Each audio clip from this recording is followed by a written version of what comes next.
What's up guys, welcome back to my channel. Today I'll show you how to play the Scotch Gambit and shock your opponent. First, you start off with playing your pawn to e4. Your opponent is going to play their pawn to e5.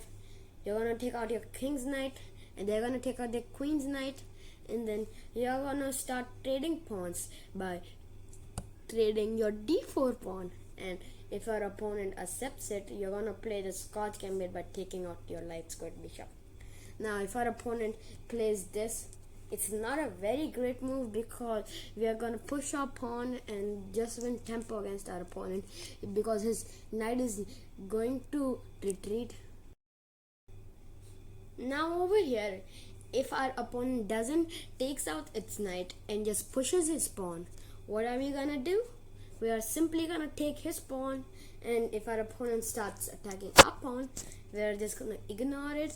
And if our opponent takes the pawn, he is in big trouble because we are going to pin the knight to the king. And if our opponent tries to push his pawn and thinks it's all okay, and we are just going to take his knight, and then and if his opponent takes it, we're going to sacrifice our rook, and then we're going to sacrifice our bishop too, because after this, if our opponent takes it, which most people do, we're going to take their queen and be up a lot of material.